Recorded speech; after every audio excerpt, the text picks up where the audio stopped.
Hello everyone, my name is Masterstarman, and welcome back for more Let's Play The Legend of Zelda the Minish Cap. I'm starting today off by spending all my money that I just grinded off camera because I wanted to buy a nice big quiver here. Do not need this at all, I rarely use the bow, but 70 rupees is 70, or 70 arrows is 70 arrows. Last time, we went all around the world now that we have the flippers, and did a whole bunch of side questing stuff, because there's so much stuff that gets opened up with the flippers. In this video, we're not really going to waste any more time, and we're sure as hell not going in that area there. We're going to be making our way to the start of the next dungeon in the game. We see it kind of off in the distance there. I think it's worth taking a trip up to go see that. Once again, cannot get that piece of heart yet. Would be very nice, because we do have 3 hearts right now, and we do need to complete our 4th one, but we'll have to wait on that another time. Until now, let's head on in.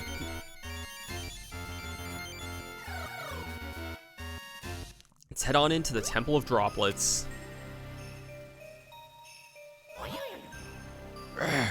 Chatter, chatter, I'm freezing in here. If you don't find the element too quickly, I'm going to turn into a hatsicle. Hurry up, Link. This dungeon is pretty sweet, I gotta say. I know some people might not like ice dungeons here, but what? This floor's made of ice. Be careful not to fall and freeze. Well, we've seen ice before here. Have a big key door right off the bat, which is something. If we push this, it'll kind of fall in. I remember I mentioned a story about one of my friends in Cave of Flames. This dungeon always kind of gives me a story that's, kind of a puzzle coming up, actually, that, it's actually kind of funny that, by coincidence, it's someone who's a relative of not one but 2 of my friends. 2 unrelated friends are both kind of related to this guy. There was this older guy I knew in my bus named, his name was Marcus, and, hey, the sunlight's shining through. It's so nice and warm, I can feel myself starting to defrost again. So basically, we just have to hit this switch to open up the light, and you can kind of see what we're going to be doing here. Pretty simple puzzle, but not so much this one, but there's another one of these we're going to be doing in a second that I probably could have figured out in time, but I think I was just stuck on, and I ended up getting this, this guy named Marcus on my bus to kind of play through this part for me. And, I kind of, like, always think of Marcus whenever I think of, like, this part of the game, or whenever I play this part of the game. And it's just kind of funny that he's related to not one but 2 of my friends, too. He's not only, he's cousins with both my friend Mackenzie and my friend Morgan, which is just kind of funny to think that, those 2 aren't really related at all, but it's just kind of funny the way that that kind of all worked out. Okay, I am trying to figure out the rest of this puzzle, though.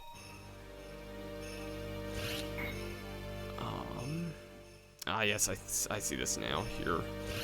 I've done this puzzle so many times in my life that you'd think I would just remember it kind of naturally, but yeah, this is a frozen big key. It's a pretty short dungeon, I gotta say.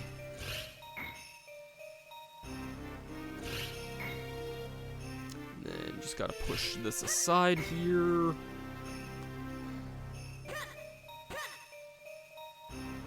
And push that up, and push that aside. And with that, we get the big key. Now we can use it to open big doors. See, very, very simple dungeon. Very simple dungeon. Took us no time at all to figure out. We do have to close this, though, if we want to leave. The Marcus floor, the Marcus puzzle, was not that hard to figure out, guys.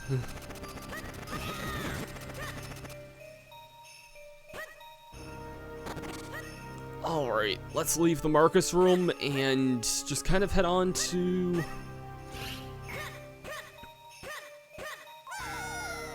Not that. Again, the tip that I have for using the ocarina to kind of slow your movement down, definitely very nice here if you can kind of get the hang of that. And let's head on to fight a boss.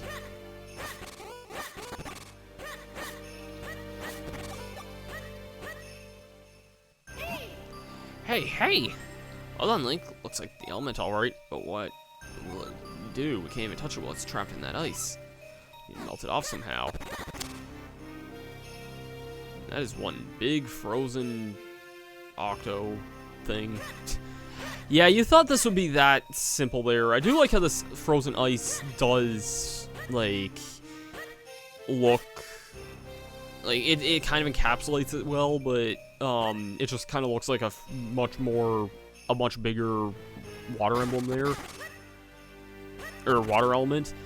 Yeah, I was kind of fibbing a little bit when I said we were pretty much done this dungeon. Not even freaking close, and not even for a second. There is a dungeon map down here, though. And we can see that this place is actually quite massive.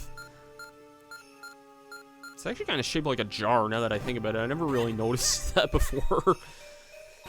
Yeah, we're nowhere near done with this. This dungeon's pretty dang big.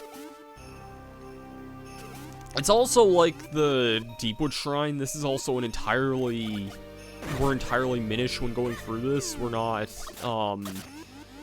shrinking mid-dungeon or anything, so... Unfortunately, that kind of means we're seeing a lot of the same enemies from Deepwood Shrine, which... Like, these enemies weren't really that tough to deal with then, and they're certainly not tough to deal with now, but... They're not even really, like, stronger variants. I will say, again, like, I've said this before, but Minish Cap definitely is a bit of a Zelda game on the slightly easier side, but honestly, I don't think that's too much of an issue, I gotta say. If we head down this way here... Way forward is hidden in the bottom of the pot.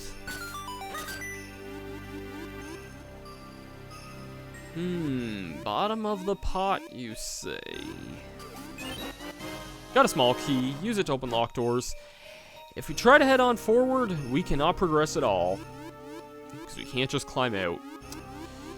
I'll meet you guys back up by that locked door, because this is, like, the one thing about this dungeon I remember is just needing a weird amount of backtracking at the start of it. So, yeah. I'll meet you guys back here, and through this locked door. Check it out.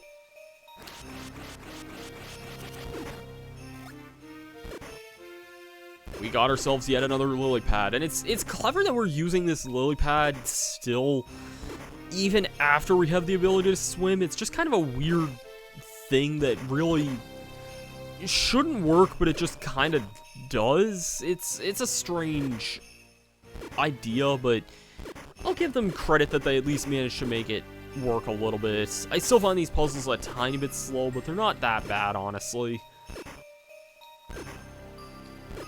And we also haven't done this for 2 dungeons now, so I can cut some slack a little bit, I think. Alright, back in this room here.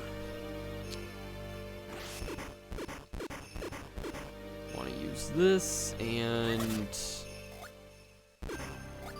do that there, and that'll permanently close off those there. I believe we can't do anything with this. Yeah, we can, actually. What does this get us here? We have the boss from Deepwood Shrine here. Or the mini-boss, I mean.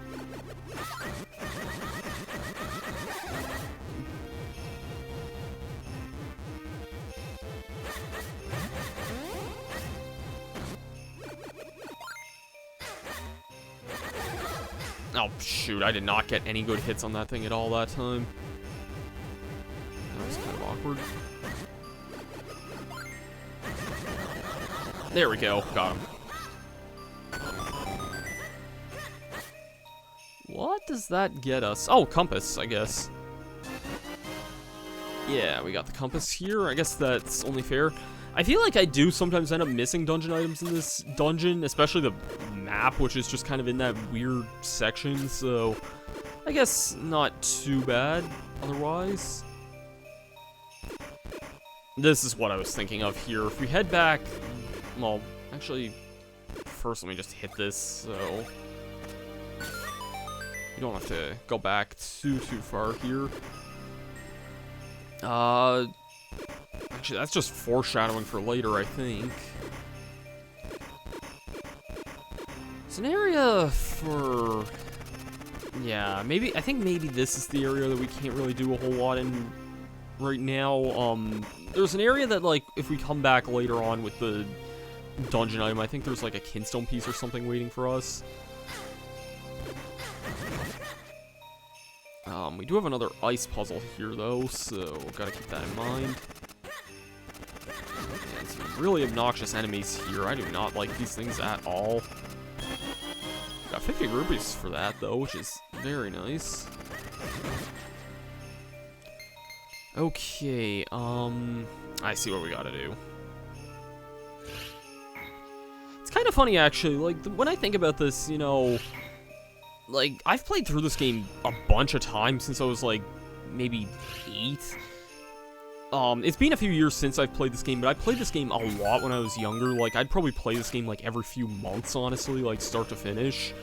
So...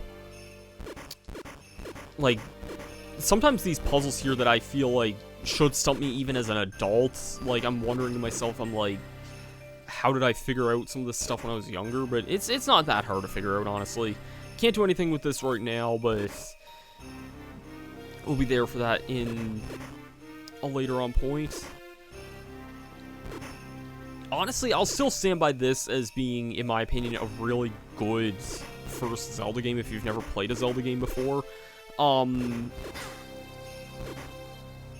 Because, this is still, like, a really, like, solid, like, first Zelda game, I think.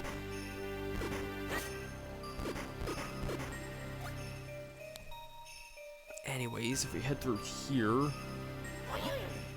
Ink, where are you? Are you still under me? It's so dark, I can't see the back of my face. Watch your step, I don't want to trip over everything. We kind of just head up this way here. I was thinking for sure Ezla would have said something there, but I guess not.